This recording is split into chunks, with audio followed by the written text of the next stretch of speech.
भाई आपने बिल्कुल ठीक किया। हिकमत साहब को गलतफहमी की बिना पर इस तरह बेइज्जत करना ठीक नहीं था। और वैसे भी आप उनके साथ कारोबार में मुंसलिक हैं और शुक्र है सब सही चल रहा है। आप जानते हैं ना, अब एक दूसरे के बिना कुछ नहीं कर सकते। और वैसे भी आप लोगों के बीच टकराव का मतलब आप समझ रहे होंगे। ठीक है, अगर ऐसा करना पड़ा और किसी ने मेरा दिमाग घुमाने की कोशिश की तो वो दुनिया से जाएगा।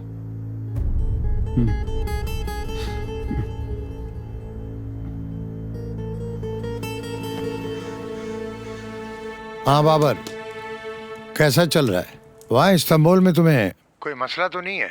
अल्लाह का शुक्र है बॉस, यहाँ कोई मसला नहीं है, सब ठीक है। काम बहुत बेहतरीन चल रहा है। ये सब आपकी मेहरबानी है कि आपने इस काबिल समझा और मेरी मदद की। वहाँ तुम्हारे लिए अच्छा है। देखो, मेरा ये फैसला तुम्हारे हक में अच्छा था। अगर तुम यहाँ रुकते तो तुम्हारा यहाँ कोई मुस्तकबिल नहीं होता। अब मैं तुम्हें क्या बताऊँ तुम्हें तो सब पता ही है कि मैं अपनी तेल की कंपनी को बेचने जा रहा हूँ। यहाँ अच्छा खरीदार मिला था, पैसे अच्छे दे रहा था, मैंने बेच दी। अब जरा ये बताओ कि इन पैसों से यहाँ भी इसी तरह का कोई कारोबार करें तो कैसा रहेगा? हम सरमायाकारी कर सकते हैं बजाय इसके कि पैसा जमा करके रखें। मुनाफा कमाना अच्छी बात है और आजकल बैंक पर एतबार करना ठीक नहीं है। क्या ख्याल? खुदा की कसम बॉस, आपने तो बड़ी जबरदस्त बात की, लेकिन यहाँ की सूरत हाल कुछ ज्यादा बेहतर नहीं है। अभी मुनासिब वक्त नहीं है, हालात गड़बड़ हैं, लोग इंतजार कर रहे हैं अच्छे वक्त का। मैं आपका पैसा डॉलर से बदल देता हूँ, अगर आप चाहें तो। आप पैसा भेजें, मैं कन्वर्ट करा लेता हूँ, मेरे दोस्त हैं यहाँ। इस काम के लिए यहाँ पर कोई मसला नहीं होगा। इतने पैसे बनाना यसलिहान में नामुमकिन सी बात है। इब्बू, ये लो, ये खा लो। मुझे पता है तुम्हें पास्ता बहुत पसंद है ना? हम आपको कभी नहीं छोड़ेंगे इर्दोगन अंकल। मेरी फिक्र मत करो, मैं अपना ख्याल रख लूंगा। बस इब्बू की फिक्र है मुझे। फैक्ट्री में भी मसला हो गया, बेहतर है मैं इसको लेकर घर चला जाऊं। फैक्ट्री में क्या हुआ? मत पूछो, वो हिकमत काजान ने अपना कारखाना बेच दिया है और जो नया बॉस आया है वो सारे पुराने लोगों को निकाल रहा है। कुछ समझ नहीं आ रहा कि अब क्या होगा। हाँ, इस मुल्क में आखिर हो क्या रहा है, कुछ समझ नहीं आ रहा। Good evening. This is Sarah from the Arli News Bulletin, and here are the headlines. Crisis risen after the meeting of National Security Council is still continuing. After 13-hour meeting which chaired by President Bülent Ecevit, it has made a statement that it is passed to floating rate. National Bank announced that 40% of exchange rate of dollar has been devalued. ये तो होना था, एक दिन तो ये होना ही था।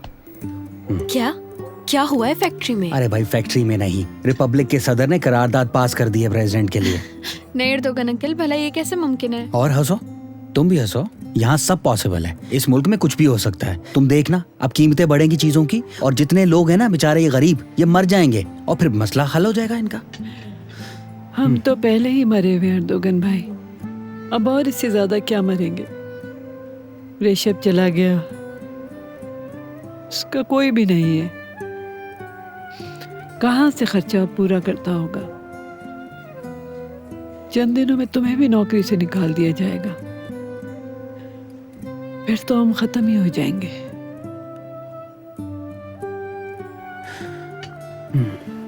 क्या हुआ तुम्हारी नौकरी का? भाई ने मुझे वहाँ जाने से मना कर दिया। अच्छी भली एक जॉब थी, वो भी खत्म हो गई।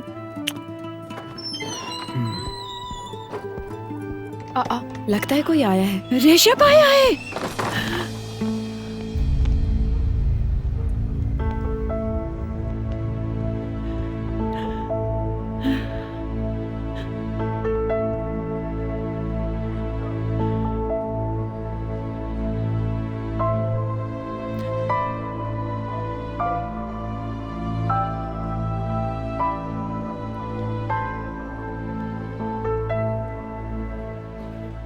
उम्मू बहुत बीमार है, मैं उसे यहाँ ले आया हूँ, अस्पताल में उसे दाखिल करवा दिया है मैंने। वो अपने बेटे से मिलना चाहती है।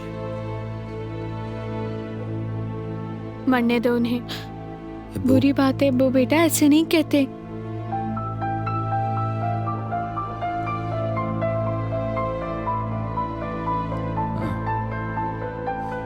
मैं उसके पास अस्पताल जा रहा हूँ, ठीक नहीं है वो।